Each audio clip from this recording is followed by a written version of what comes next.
알기 쉬운 경제 완전 정복. 가장 가까이 있는 생활 경제 뉴스.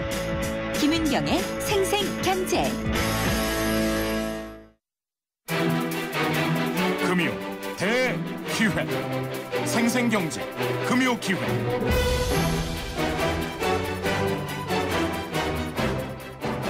네, 예고해드린 대로 오늘 금요기획은 삼성물산과 엘리엇의 공방을 가지고 진행을 해보도록 하겠습니다. 이 삼성물산과 제일모직의 합병 비율이 불공정하다라고 엘리엇 매니지먼트가 얘기하기 전까지는 둘의 합병은 기정사실이었고요. 또 삼성의 승계 작업도 순차적으로 진행이 될 것이다라고들 생각을 해왔습니다. 근데 엘리엇이 뛰어들면서 판은 완전히 달라졌는데요. 이 헤지펀드 엘리엇 매니지먼트가 삼성물산과 제일모직 합병 금지 가처분 신청을 냈었죠. 근데 이건 기각이 됐고요. 여기에 대해서 오늘 항고했다라는 소식이 들려오고 있습니다. 장기전으로 갈 것 같고요. 그리고 또 이 외국의 의결권 자문기구죠. ISS의 합병과 관련한 의견서 이 내용이 오늘 중으로 발표가 될 것이다라는 얘기가 나오고 있는데 이게 또 이 삼성과 엘리엇 간의 공방에 어떤 영향을 줄지 관심이 집중되고 있습니다. 다시 한번 말씀을 드리지만은 투기자본과 기업 간의 그 단순한 함수가 아니고요. 이게 삼성의 승계 작업과 연계가 돼 있다는 점이 좀 중요해 보입니다. 또 삼성물산의 일대 주주인 국민연금의 역할론도 있고요. 그래서 오늘 이 문제에 대해서 전문가 두 분을 모셨습니다. 치열하게 토론을 해보려고 하는데요. 먼저 경실련 재벌기업위원회 위원이십니다. 박상인 서울대 행정대학원 교수님 오셨습니다. 안녕하십니까? 안녕하세요. 네. 그리고 한상일 한국기술교육대 산업경영학과 교수님 나오셨습니다. 안녕하십니까? 네, 안녕하십니까? 네, 두 분도 인사 나누시죠. 네, 안녕하세요. 네, 이 삼성물산과 엘리엇에 대한 기사는 제가 계속 검색을 해봐야 돼요. 계속 나오기 때문에 상황이 막 급변할 수도 있을 것 같은데 일단은 어제 법원에서 나온 결정이 있었죠. 엘리엇이 법원에 제기를 했던 합병 주총금지 가처분 신청 이게 기각이 됐거든요. 두 분은 예상을 하셨는지 궁금한데 박상인 교수님은 어떠셨어요? 네, 예상했던 바고요.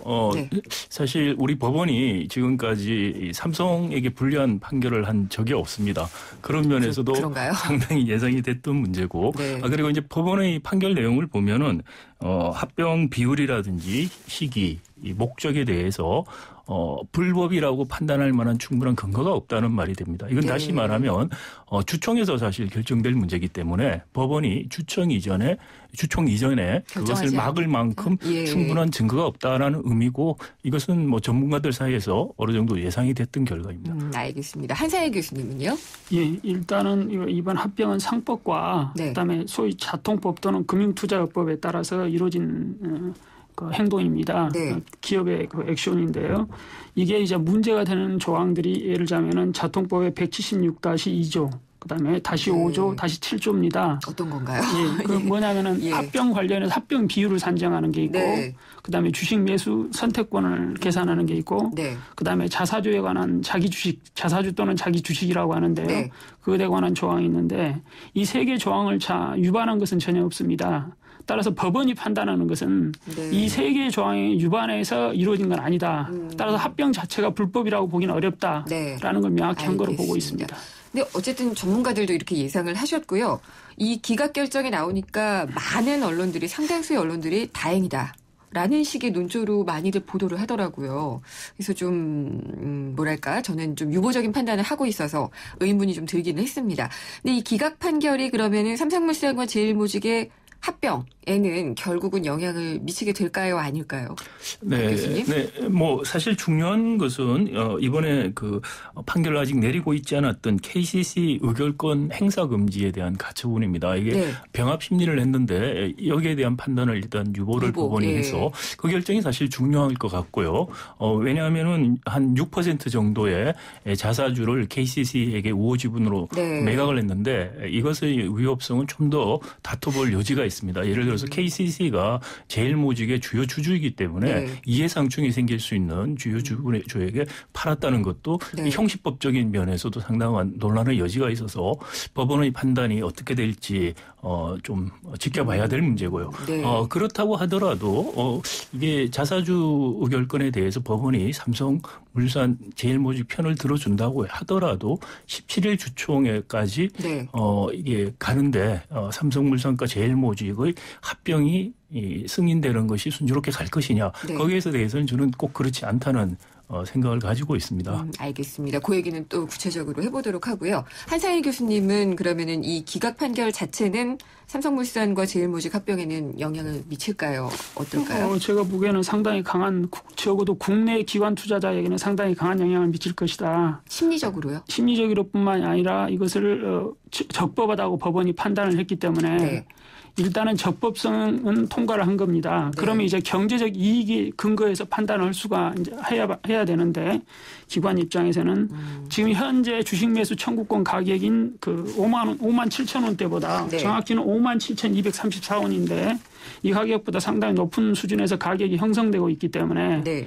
기관들이 의사결정을 할 때 반대 의사결정을 하기가 상당히 어렵다. 적법성과 주식 매수 청구권 가격을 고려하면은 적어도 국내 기관 투자자들은 반대하기 어렵지가 않느냐 이런 생각을 하고 있습니다. 국내 기관 투자가 중에서 중요한 건 또 국민연금이라서 예, 어떨지 좀 지켜봐야 될 것 같고요. 예, 그렇습니다. 오늘 중으로 발표가 될 것이라고 지금 계속 얘기가 되는 게 그 글로벌 의결권 자문기구 ISS 이게 해외에서도 굉장히 영향을 많이 미치잖아요. 예. 근데 어제 앞서서 2위로 얘기가 되고 있는 미국의 의결권 자문기관이죠. 글래스 루이스가 이 제일모직과 삼성물산의 합병에 반대 권고를 했거든요. 이 보고서 내용이 우리에게 영향을 미칠 수 있는 정도가 이게 어떤 공적인 기관도 아니잖아요. 네. 제가 먼저 말씀을 드릴까요? 예. 네. 먼저, 의결권, 이번에 법원에서 합병 추천 금지 가처분 신청 결과가 네. 저는 뭐 국민연금의 의결권 행사에 대한 의사결정에 영향을 그다지 줄 거라고 생각은 하지 않습니다. 네. 첫 번째 이유가, 얼마 전에 SK CNC와 주 SK의 예. 합병 경우에, 그때 뭐 이렇게 뭐 법적인 문제가 있었던 건 아니고요. 단지, 국민연금에서 주주들의 이익을 반한다는 네. 측면에서 형식적인 측면에서의 합법성을 문제를 삼은 것이 아니고요. 그 시기에 있어서 문제가 있다. 합병 비율을 산정한 것이. 그것이 총수일가의 네. 지배권 강화에 너무 초점을 맞춰서 정해졌다. 그래서 반대한다는 이야기를 네. 했고요. 그 당시에 ISS는 합병에 대해서 찬성 의견을 냈었습니다. 그럼에도 불구하고 네. 국민연금에서 반대 의견을 냈다는 게 굉장히 저는 바람직하고 고무적인 국민연금이 정말 기관 투자자로서 네. 국민의 연금을 관리하는 공적인 책무를 생각을 하고 있구나라는 생각이 들었고요. 이번 같은 경우는 SK CNC나 주 SK 합병보다도 사실 더 문제가 심각합니다. 노골적인 합병이기도 네. 하죠. 네, 합병 비율 면에서 사실 뭐 법적으로 그 문구대로 했다고 하지만 사실은 보면은 그게 기본적으로 우리가 생각할 때요. 네. 양 회사가 물산과 제일모직 이사진들이 각 회사 주주들의 이익을 극대화시키거나 최선을 다해서 그 이익을 보호하기 위해서 시점도 정하고 협상을 해야 되는 게 우리가 생각하는 어떤 그 이사들의 그 신의 성실의 원칙을 지키는 그런 거라고 할 수가 있는데 과연 그랬는가라는 문제죠. 알겠습니다. 예를 들어서 제일모직 같은 경우에는 많은 전문가들이 상장 이후에 적정 주가를 한 9만 원대, 높게 보는 데가 한 10만 원대였습니다. 그런데 지금 뭐 한 18만 원에서 20만 원을 왔다 갔다 하는데 이건 승계 프리미엄이 붙었다는 거죠. 제일모직을 중심으로 해서 지배 구조를 바꿀 때 뭔가 이득을 줄 것이다 하는 기대가 형성이 돼서. 그러니까 박 교수님은 결국은 이게 승계 작업을 위한 절차라는 것을 분명히 하고 있고 거기에 따라서 주가가 상당히 왜곡이 돼 있다. 시장에서 형성된 주가라는 것이 항상 페어한 값이라고 볼 수 없는 것이죠. 이 경우에는 승계 프리미엄이 그렇기 때문에 그 합병 비율로 했을 때 장기적으로 그 승계 프리미엄이 없어질 때 물산의 주주들이 손해를 볼 수밖에 없다는 것이 기본적인 문제점이고 그러니까 국민연금이 공적인 책무를 여기서도 해줘야 된다. 네, 그 SK CNC하고 주 SK 경우에 동일한 논리를 적용한다면 역시 그렇게 될 것이다. 알겠습니다. 라는 생각입니다. 한상일 교수님은요. 이 ISS 보고서 내용. 그러니까 뭐 SK 때는 찬성을 했었다고 하거든요. 근데 이번에 어떤 내용이 나올지 모르는데 이게 삼성물산과 제일모직의 합병을 가르는 변수가 될까요? 제가 보기에는 기본적으로 그 국내 기관 투자자에게 ISS라든지 글라스 루이스의 의견은 제한적인 영향을 미칠 것입니다. 단지 이제 소위 말해서 국제 투자자 간 중재 협상안에 들어가면 ISDS에 들어간다면은 네. 글라스 루이스나 그다음에 이 ISS가 내는 보고서는 상당히 영향력을 행사할 거로 저는 보고 있습니다. 그거는 이제 그 투자자 소송까지 갈 때 이야기죠. 예. 예. 그런데 이제 지금 현재 문제가 되고 있는 것은 네.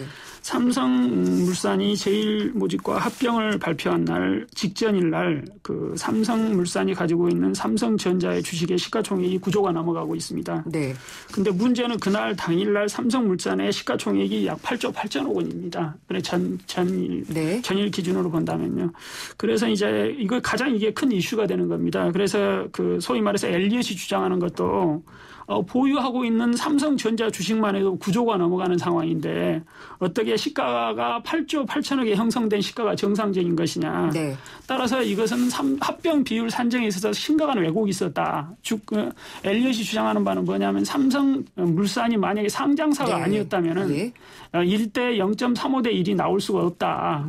알겠습니다. 그런 식으로 주장을 하고 있는 것입니다. 시간이 많지가 않아서요. 그러면은 ISS의 보고서 내용이 영향을 미친 것은 제한적일 것이다. 네, 적어도 국내 결론이시죠. 기관에 대해서. 알겠습니다. 3부는 여기서 일단 좀 마무리를 해야 될 것 같고요. 이어서 4부에서도 계속 이야기를 나누도록 하겠습니다. 안녕하세요. 홍주동 김수미예요. 차오르 정렬 2588 대리운전 2588 좋아요. 차우가 똑같아요. 2588 언제나 어디서나 2588 좋아요. 대리운전 차우가 같아 2588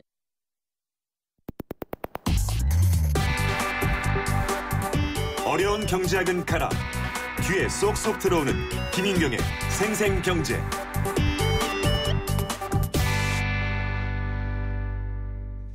네, 생생경제 3부에서 삼성물산과 엘리엇의 공방에 대해서 이야기를 나눠봤고요. 이어서 4부에서도 계속 이야기를 나눠가도록 하겠습니다. 오늘 금요기획은 삼성물산과 엘리엇의 공방에 대해서 박상인 서울대 행정대학원 교수님 그리고 한상일 한국기술교육대 산업경영학과 교수님과 함께 이야기를 나누고 있습니다.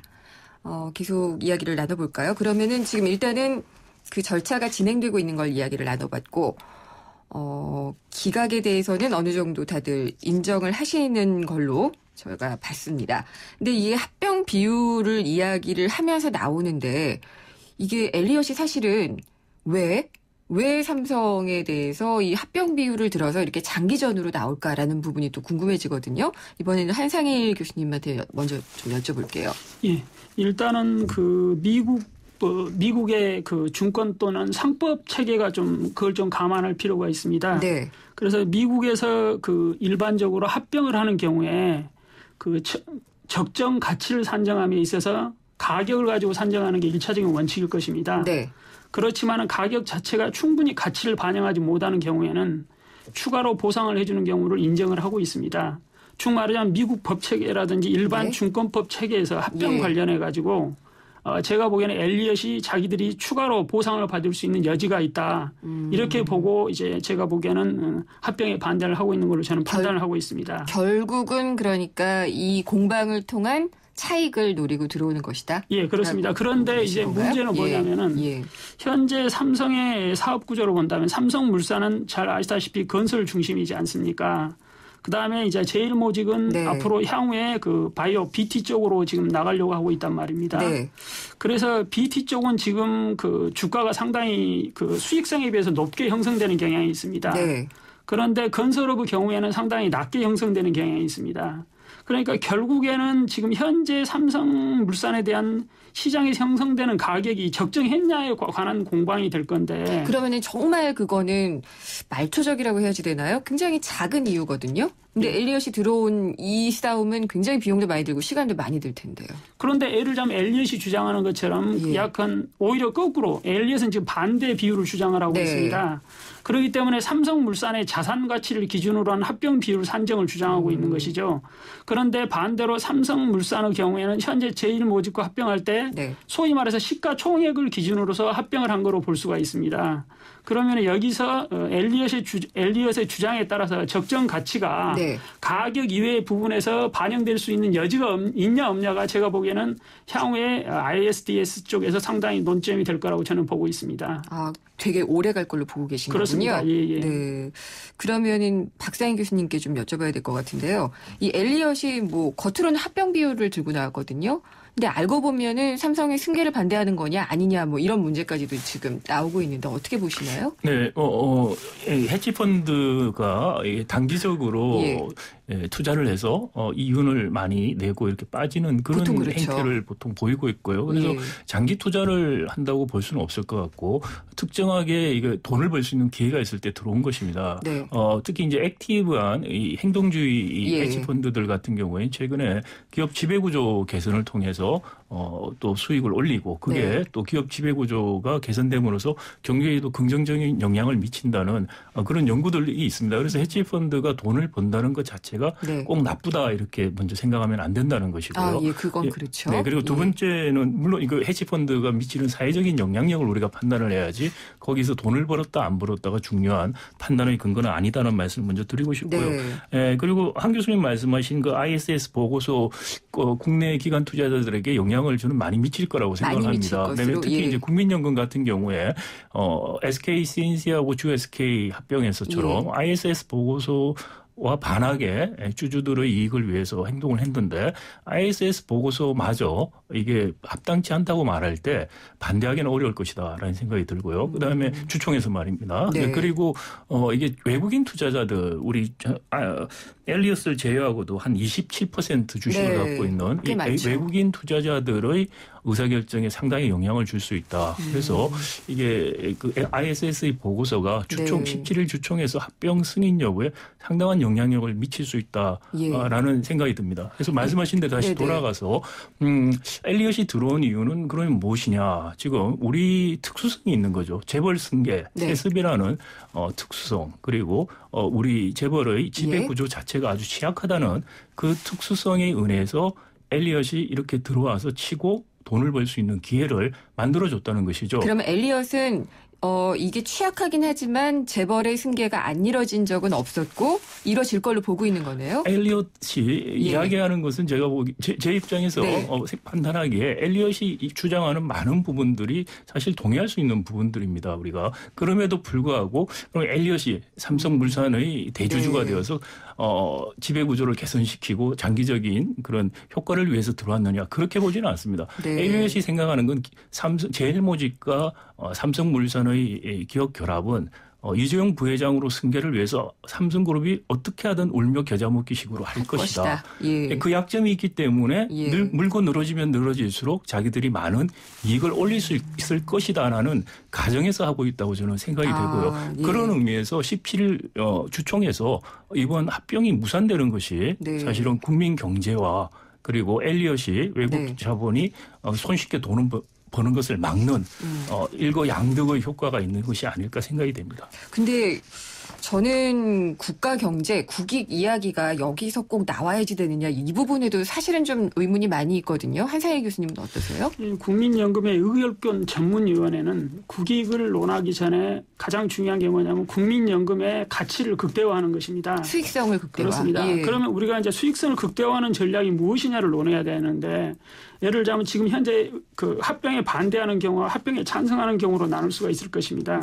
그런데 합병에 반대했을 경우에 얼마 전에 발생했던 현상인데 삼성물산은 삼성중공업 케이스를 저희가 보겠습니다. 합병에 반대하고 나서 삼성중공업의 주가가 상당히 많이 빠졌습니다. 그러면 지금 조금 전에 박 교수님이 주장하신 바에 따르면은 그 합병이 무산된 경우에 주가가 오히려 올라가야 되는 그런 현상이 발생을 해야 되는데 제가 보기에는 주가가 상당히 떨어질 수도 있는 현상이 발생할 수가 있습니다. 지금 엘리엇이 주장하는 바에 따르면은 삼성전자를 보유하고 있는 자산 가치보다 낮게 평가됐다고 하지만은 실제로 엘리엇이 만약에 자기들이 주장하는 바가 맞으려면은 오히려 삼성물산에 대해서 공개 매수를 해야 됩니다. 제가 보기에는. 그래서 그 일대 주주와 동일한 비중으로 올려야지 엘리엇의 지분을요? 예, 그렇습니다. 그래야지 자기들이 이들의 그 주장이 합당한 것입니다. 왜 그러냐? 엘리엇이 주장한 바에 따르면 자산 가치가 굉장히 삼성물산이 높은 기업이기 때문에 합병 비율에 비해서 상당히 높다면은 엘리엇 주장이 말이 맞다면은 지금 같은 법적 소송보다는 오히려 제가 보기엔 일대 주주로 올라서서 시장에서 계속 매수를 그렇습니다. 매수를 해서 삼성전자에 대해서 현물 배당을 하면 되는 것입니다. 그런데 그걸 하지 않고 있습니다. 그 말은 뭐냐? 어느 정도 지분만을 확보해서 삼성에 계속 법적 소송을 이용을 해서 소송을 끌어서 결국에는 충분한 나중에 보상을 받으려는 전략을 구사하고 있다라고 저는 판단을 하고 있는 것입니다. 마찬가지로 국민연금이 이번에 만약 반대하는 경우에 제가 보기에는 합병에 반대라는 것은 두 가지 케이스가 있습니다. 매수 청구권의 주식을 팔겠다는 의지가 하나 있는 거고 또는 그러지 않으면 매수 청구권도 반대하면서 무조건 합병 자체를 무산시키려는 하나의 시도가 있는 것입니다. 물론 지금 현재 매수 청구권 가격이 57,200원대니까 분명히 매수 청구권에 팔겠다는 생각은 아닐 것입니다. 국민연금도. 그럼 국민연금이 만약에 반대를 한다면은 제가 보기에는 합병 자체를 무산시키려는 건데 합병을 무산시키면은 주가가 과연 지금보다 더 올라가겠느냐 이게 이제 관건이 되는 겁니다. 근데 그거는 이제 그 주가만을 올리는 것이 국민연금의 또 목적은 아니잖아요. 그렇습니다. 거기에 대해서 제가 조금 말씀을 드리자면 국민연금 같은 경우에는 우리 연기금이고 장기 투자자입니다. 10% 이상을 지금 갖고 있고요. 그러면은 당장에 지금 합병이 무산돼서 주가가 떨어지고 하는 것보다는 장기적으로 이득이 무엇이냐를 봐야 됩니다. 지금 말씀드린 것처럼 한 교수님도 말씀하셨지만은 그 물산의 시가총액이 물산이 갖고 있는 삼성전자와 삼성 계열사 주식의 가치에 3분의 2 정도밖에 되지 않습니다. 그건 다시 말하면은 시장에서의 가격이 지금 제대로 형성된 거냐라는 의문을 낳게 하는 건데 물산이 앞으로 상당한 손해를 계속 볼 것이다라는 가정하에서만이 이 말이 되는 정당화되는 것인데 합병이 정당화되는 물산의 주가를 주가가요? 그게 저평가되었다고 이야기하는 근거가 거기에 있는 것이고요. 그런 측면에서 보면은 당장에 주가가 좀 떨어지더라도 장기적으로 보면은 꼭 그렇지 않을 수도 있다는 거고 더 중요한 건 뭐냐면은 올터너티브가 대안이 합병을 했을 때 물산의 주가는 지금 저평가됐다는 느낌을 가지고 있지만 더 중요한 거는 제일모직의 주가가 너무나 고평가되어 있습니다. 펀더멘털로 생각할 수 없을 만큼 너무나 고평가되어 있는데 그게 이른바 승계 프리미엄인데 그 승계 프리미엄이 장기적으로 없어질 것인데 합병 이후에요. 그러면 없어질 때 그 손실 부분을 지금 제일모직 주주들이 어떻게 됩니다. 그러니까 국민연금이 국민연금이 왜 또 주주의 이익이라는 측면뿐만이 아니고 국가 전체 이익과 걸려 있냐면은 국민연금 가입자들이 대부분의 국민들이 가입자입니다. 그렇죠. 국민연금의 손실이라는 것은 대부분의 국민연금 가입을 하고 있는 국민들 손실로 돌아가게 돼 있다는 것이죠. 그런 측면에서 장기 투자자라는 측면에서 국민연금이 판단을 해야 될 문제지. 그리고 주가 청구권 말씀하셨는데 그것도 역시 주가가 낮게 형성된 상태에서 낮게 만든 것이기 때문에 결국은 비슷한 말씀이 되는 것 같아요. 그렇죠? 국민연금은 어쨌든 삼성물산의 주주이기도 하고 제일모직의 주주이기도 하면서 또 국민들의 돈을 가지고 굴리는 제일모직하고 물산하고 지분의 차이가 있죠. 제가 간단히 말씀드릴게요. 네, 한 교수님. 국민연금이 지금 제일모직을 가지고 있는 게 약 14% 정도 가지고 있고요. 그다음에 삼성물산 10% 정도를 가지고 있단 말입니다. 그러면은 순수하게만 생각을 한다면 삼성물산 자체만 가지고 있었다면은 아마 그 엘리엇과 유사하게 합병에 반대할 하나의 근거가 있을 수가 있습니다. 근데 문제는 뭐냐면 국민연금이 제일모직을 더 시총으로는 시가총액으로 더 많은 금액을 가지고 있다는 것입니다. 자, 그러면 여기서 합병을 반대해서 생기는 이익이 뭐냐? 삼성물산이 추가로 가격이 올라가야지만이 이익이 발생하는 것입니다. 그렇겠죠. 왜 그러냐면 지금 국민연금 입장에서는 제일모직과 삼성물산을 동시에 가지고 있기 때문이죠. 그래서 제가 보기에는 지금 현재 지배구조, 소유구조 하에서는 쭉 말하자면 국민연금이 가지고 있는 주식 보유분해를 감안한다면은 오히려 합병 찬성이 국민연금 입장에서는 더 이익일 수가 있는 것입니다. 합병 찬성이요? 그렇습니다. 이게 단기적인 이야기시고요. 제가 계속 말씀드린 단기적인 부분이고 예를 들어서 장기적으로 지금 물산이 저평가되어 있고 더 중요한 건 제일모직이 사실은 한 거의 2배 이상 펀더멘털보다 높은 가격을 가지고 있다. 그러면 국민연금이 할 수 있는 최선이 뭐냐. 예를 들어서 물산은 장기 보유를 가는 겁니다. 네. 합병 이후에. 예. 그리고 제일모직은 승계 프리미엄이 있을 때 팔고 나오는 겁니다.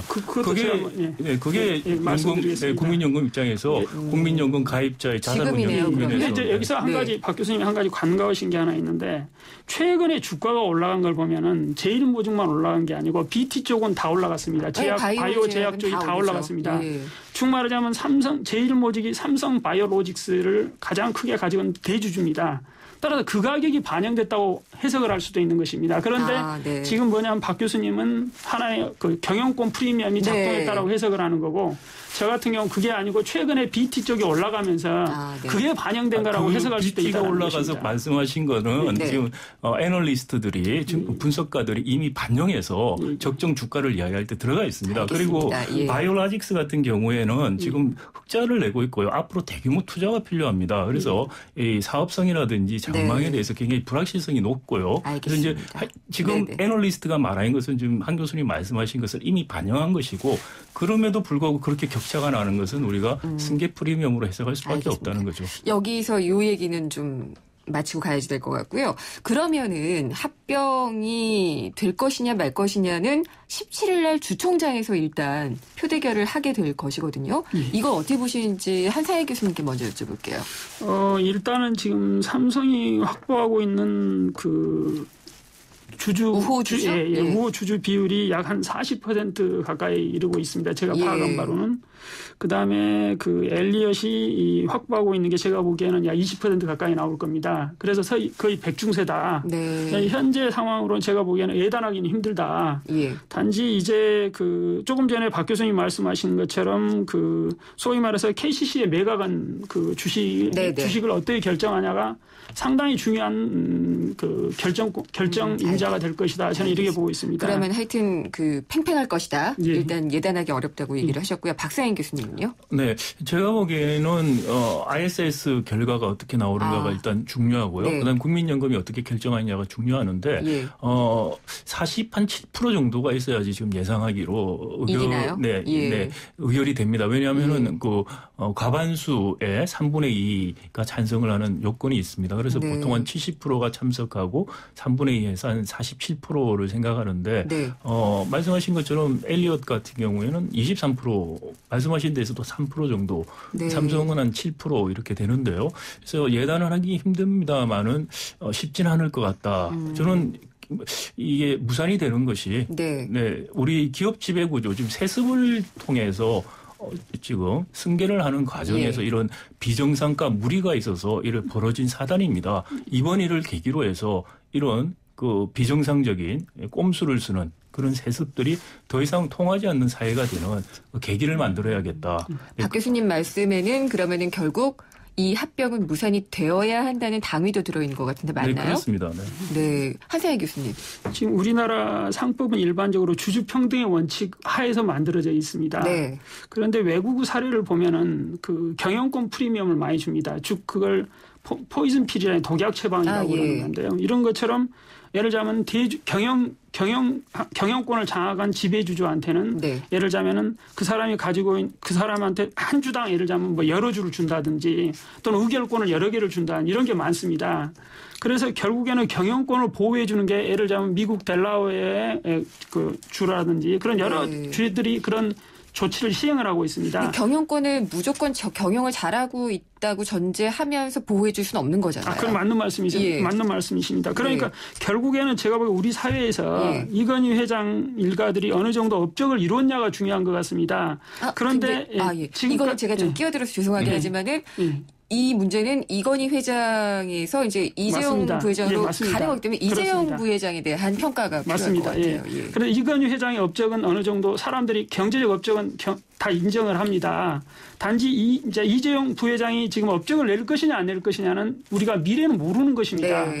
그런데 문제는 뭐냐면은 지금 삼성의 예를 들자면 지배구조 하에서 리더십 중 말하자면 의사결정권자를 없애버리면 어떻게 될 것이냐. 이게 문제가 발생을 하는 것입니다. 네, 그거 관련해서 제가 조금 말씀을 드리면. 그러니까 지금 한상희 교수님은 리더십이 없어질까 봐 경영권이 보호되어야 되는 그 우려를 하신 거고요. 같은 맥락인데요.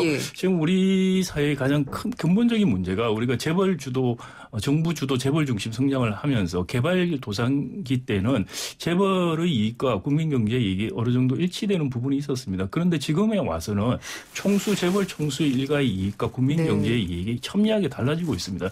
예를 들어서 삼성의 이주용 부회장 같은 경우에 한 100억 정도를 투자해서 지금 10조 이상을 벌었습니다. 이게 자본주의가 제대로 되고 있고 시장 경제가 제대로 되고 있는 나라에서 일어날 수가 없습니다. 이게 가능했던 것이 바로 삼성의 경제력 집중입니다. 사회 경제에 대한 엄청난 영향력을 통해서 이렇게 말이 안 되는 것을 말이 되게 지금 보이도록 만들고 있는 바로 실정이고요. 그것이 한 가지 그래서 경영하고 같이 말씀을 드리자면은 결국은 무엇을 이야기하냐면은 이 재벌 그룹이나 기업의 경영 또는 대주주가 주주의 가치 또는 기업의 가치를 극대화시킴으로 인해서 그것이 자신의 이익이 극대화되는 방향으로 우리가 제도적인 인센티브를 어떻게 맞춰주냐라는 이슈입니다. 지금은 경영을 해서 어떻게 벌어서 10조 원을 벌 게 어떻게 벌겠어요 지금. 그게 아니죠.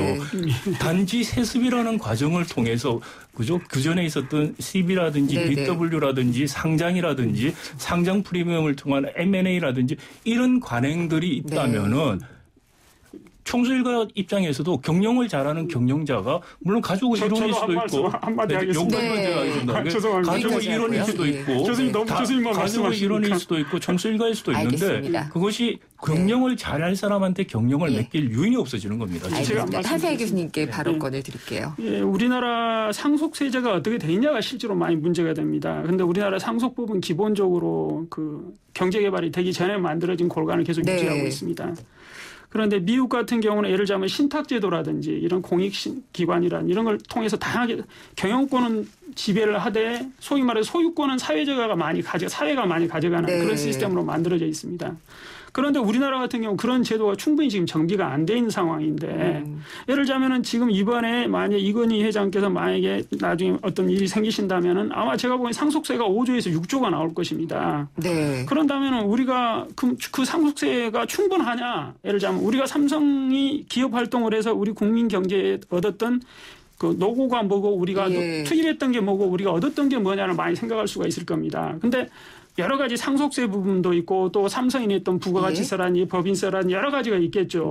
근데 제가 보기에는 결국에는 우리가 사회 시스템을 어떻게 만드냐를 차근차근 정비해야 될 문제지 당장의 경영권의 공백을 만들어가지고 우리가 얻는 이득이라는 게 제한된다는 거죠. 그러니까 물론 박 교수님 말씀에도 일리가 있습니다. 제가 틀리다는 게 아니고 그건 제도를 우리가 정비를 해야 될 문제지. 조금만 기다려주세요. 제도를 정비하는 계기가 지금 왔다는 말씀을 제가 드리는 것이고요. 이번 계기를 통해서 그런 제도를 정비해야 되고 지금 우리 3세, 4세 계속 세습이 여러 재벌들에도 일어납니다. 지금이 적기고요. 경영권의 공백이라는 말은 맞지가 않습니다. 미국의 많은 기업들이 소유 경영이 분리되어 있는 상태고 소유가 분산이 되어 있습니다. 그런 상태에서도 적정한 유인 체계를 통해서 책임 있게 주주에게 대한 책임지는 그런 제도가 되어 있고 아까 전에 포이즌 필 이런 말씀하셨는데 그건 조그만 기업들 이야기입니다. 뉴욕 스탁 익스체인지 마켓이라든지 런던 스탁 익스체인지 마켓에 상장이 되려면 그런 것들을 가질 수가 없어요. 그리고 독일 같은 경우에도 4등 의결권이 없어지고 있어요. 네네. 알겠습니다. 여기까지 하고요. 한 30초 정도 시간이 있는데 한상희 교수님께 반박하실 수 있는 기회를 드릴게요. 제가 보기에는 결국에는 우리가 그 경영권이 없는 상태에서 돌아다니는 것은 마치 뇌가 없이 길거리로 횡보하는 것과 동일하다. 그러니까 교통사고 난다 이 말입니다. 그러니까 지금 우리나라 기업들은 마치 미국 기업과 동일한 선상에서 많은 사람들이 판단하는 우를 범하는데 우리나라 기업은 굉장히 우리나라는 작은 나라이면서 글로벌 마켓에서 싸우고 있는 그런 환경을 고려를 해야 됩니다. 알겠습니다. 한 교수님 지금 시간이 없어서 일단 그러면은 경영권 공백이 안 생기도록 이 승계는 막지 않는 게 좋다는 입장이라고 그렇습니다. 봐도 될까요? 예, 그렇습니다. 그러면 이제 마지막으로 정의를 내려야 될 시간이에요. 저희 금요기획이 항상 오늘의 주제를 가지고 정의를 내리는데 삼성과 엘리엇의 공방은 그러면 한상희 교수님은 어떤 것이라고 생각하십니까? 그러니까 얼마 전에 그 싱가포르 대학의 신장섭 교수님께서 말씀하셨는데 알박기다 그러셨는데 알박기는 맞습니다. 그런데 그 알박기가 나쁘냐 좋냐는 별개 문제입니다. 그럼 삼성과 엘리엇의 공방은 알박기다. 알겠습니다. 그럼 박상인 교수님께 여쭤볼게요. 삼성과 엘리엇의 공방은 무엇이다? 예, 그 말씀드리기 전에 제가 한 가지만 더 시간이 없습니다. 시간이 없다는 건 알지만 경영권 문제, 이런 공백 문제 같은 것들은 사실 말씀하시는 것 같이 그렇지가 않습니다. 우리가 제도를 통해서 충분히 좋은 제도를 오히려 만들 수 있는 기회라는 걸 말씀을 드리고 싶고요. 이번에 말씀하신 삼성과 엘리엇의 공방은 저는 한마디로 재벌 세습에 대한 경종이다, 이렇게 재벌 세습에 대한 굉장히 상반된 이야기를 해주셨어요. 그러니까 합병을 반대한다라는 의견을 주셨고요. 박상인 교수님은, 한상희 교수님은 경영권 공백은 있을 수 없다라고 이야기를 제가 한 가지만 더 말씀을 드리면 제가 시뮬레이션 스터디를 한 적이 있는데요. 물산하고 하지 않더라도 삼성그룹이 지주회사로 전환해가면서 경영권에 문제 없이 갈 수가 있습니다. 금산분리만 하면 됩니다. 금산분리요? 굉장히 큰 주제까지 나오는데 다음번에 또 나오셔야 될 것 같아요, 두 분. 네, 오늘 이야기는 여기까지 듣도록 하겠습니다. 한상희 교수님 혹시 마지막으로 하실 말씀 있으세요? 됐습니다. 이 물산과 엘리엇의 공방은 가면서도 계속 또 저희가 얘기할 수 있는 부분이 또 있는 것 같고요. 두 분의 의견은 첨예하게 갈리고 있고 시장에서도 그런 것 같습니다. 주총장에서 일단 어떤 결과 나오는지, 그리고 오늘 ISS에서 어떤 보고서의 내용이 나오는지 지켜본 다음에 생생경제에서 계속 따라잡도록 하겠습니다. 두 분 오늘 오랜 시간 동안 감사합니다. 네, 감사합니다. 감사합니다.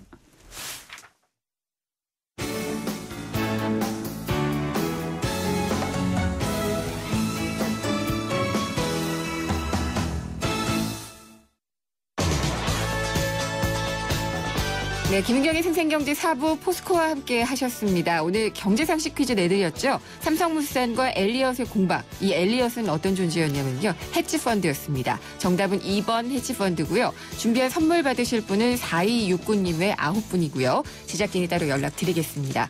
오늘 생생경제 여기서 마치고요. 다음 주에 찾아뵙겠습니다. 김은경이었습니다.